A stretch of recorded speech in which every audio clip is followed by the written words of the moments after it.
ازيكم يا جماعه ودايما ان شاء الله بخير. النهارده الحقيقه هنجرب لكم تجربه جديده مفصله بالتفصيل الممل عن موديل هانيمون. المرتبه طبعا هانيمون من اعلى موديلات شركه انجلندر، ارتفاع 27 سم في ارتفاع 27 سم في فئه ارتفاع 27 سم. هي اعلى موديل في شركه انجلندر. المرتبه طبعا مستواها عالي جدا. هنقول لحضراتكم نبذه عنها باختصار في الاول، وبعدين بالتفصيل شكل اللوجو وشكلها، وبعدين هنجرب لكم المرتبه. اولا نبذه سريعه عن المرتبه. هي طبعا ارتفاع 27 سم، سوست منفصله، وطبقه اسفنج سوفت. وطبعا اهم شيء في المرتبه وما يميزها واللي مخليها طبعا سعرها مرتفع واللي بتقدم مستوى رفاهيه عالي وهي الاساس عندنا النهارده، هي طبقه اللاتكس الطبيعي. مع بعض هنوري حضراتكم شكل اللوجو الرسمي للشركه، طبعا منعا للغش او نساعد حضراتكم ان محدش يضحك على حضراتكم. اتفضلوا معانا. ده شكل اللوجو الخارجي. زي ما انتم شايفين طبعا كلمه انجلندر، اللوجو الرسمي، الورقه اللي مكتوب عليها السيريال نمبر والمقاس وكلمه هاني مون، ده طبعا السيريال نمبر اهو. هنا تحت كلمه هاني مون الموديل، الجزء اللي بيتكتب فيه الموديل هاني مون. ومكونات المرتبه اللي هو سوسة المنفصله، طبقه اسفنج سوفت، وطبقه لاتكس طبعا الاساسيه، ووان سايد او المرتبه تعمل على جهه واحده. زي ما حضراتكم شايفين كمان الفريمين اللي بيبقى مكتوب عليهم لوجو انجلندر وكلمه انجلندر بالانجلش. ده كمان شكل القماشه الخارجيه زي ما حضراتكم شايفين. ده كمان شكل القمشه الجديده اللي بيعملوها للشركه. شكلها شيك قوي قوي قوي، منتهى الجمال الحقيقه بصراحه. مش باينه للاسف في التصوير، بس هي طبعا حاجه محترمه جدا. زي ما حضراتكم شايفين دي شهاده الضمان الملحقه بمعظم منتجات وموديلات شركه انجلندر للمراتب وش وظهر، طبعا ملحقه بموديل هاني مون اللي بنتكلم عنه.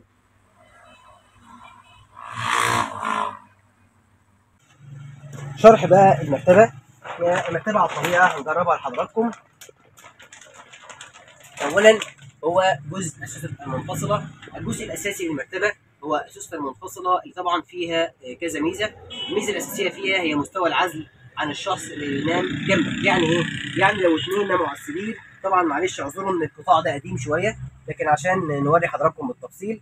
لو انا نايم هنا وحد نايم جنبي والشخص اللي جنبي اتحرك، مهما اتحرك المفروض ان انا ما احسش بيه او تخلي الاحساس بيه اقل منه. كمان السوسته المنفصله هي اطرى شويه على الظهر من السوسته المتصله. زي ما حضراتكم شايفين هي اطرى شويه. كمان هي منفصله بينها وبين بعضها، لكن ما فيش فيها فراغات او تعتبر الفراغات فيها معدومه. وبالتالي لو حضرتك نايم على السرير، كل جزء حضرتك نايم عليه فيه سوسته بتدعمه، وبالتالي الدعم هنا بيبقى افضل من السوسته المتصله اللي بالرغم من ان هي متصله ومتينه ان بيبقى فيها بعض الفراغات، وبالتالي هنا الدعم كمان للظهر افضل. طبعا احنا نايمين هنا على مرتبه فيها طبقه لاتكس. والاول نجربها لحضراتكم احساس النوم. الحقيقه تجربه قريبه جدا من المثاليه، يعني هايله ومستوى رفاهيه عالي جدا. طبقه اللاتكس الاساسيه اللي عندنا بالاضافه من هي بتقدم دعم شبه مثالي وطبقه سوفت طبعا وناعمه وبتاخد شكل الجسم. بس طبعا في هنا ميزه ما يفضلها عن الميموري فوم، وهي التكوين بتاعها. طبقه اللاتكس هي من اسمها اللاتكس الطبيعي او الناتشورال لاتكس، مشتقه من نبات او من شجر المطاط. مش مفيش فيها اي مواد صناعيه. بالرغم من ان الميموري فوم اطرى شويه، لكن الميموري فوم مواد صناعيه وبالتالي ممكن يتفاعل بالحراره. هنا اللاتكس ما بيفرقش معاه سواء الجو برد او الجو حر، هتقدم دعم في كل الاوقات ومش هتتاثر بدرجات الحراره المختلفه، وبالتالي مش هتتفاعل مع حراره ظهرك حتى لو كنت بتعرق او بتكسر. طبقه اللاتكس يا جماعه هنوريها لحضراتكم دلوقتي. هو مستوى العزل. هنجرب السوسته المنفصله والعزل لما يكون شخص نايم جنب حضراتكم. طبعا احنا جايبين حاجه صغيره، المفروض ان الشخص وزنه عالي قوي، فالمفروض ان ده خفيف جدا، فاذا كان ده ما اتحركش فاكيد الشخص الكبير مش هيتحرك. فاحنا هنجرب لحضراتكم دلوقتي لو انا نايم جنب شخص واتحركت يا ترى ايه اللي هيحصل، هنشوف مع بعض دلوقتي. طبعا الكيس ممكن يتحرك زي ما حضراتكم شايفين، لكن احنا بنتكلم على الجثمان او الجزء اللي جنبي اللي نايم جنبي، بنتكلم عنه مش من على الكيس. انا هتحرك اهو، حركت ازاي انت على جنبي، وبعدين حركت تاني، وبعدين حركت الناحيه دي، وبعدين حركت تاني، وبعدين حركت تاني، كذا حركه الحقيقه زي ما حضراتكم شايفين الحاجه الوحيده اللي اتخرجت هي كيس البلاستيك، وهنا في مستوى عزل كويس جدا عن الشخص اللي بينام جنبه، وبالتالي هنا بالاضافه بان انت هتنام مرتاح جدا، مش هتحس بحراره، دعم شبه مثالي، مش هتحس كمان بالشخص اللي جنبك.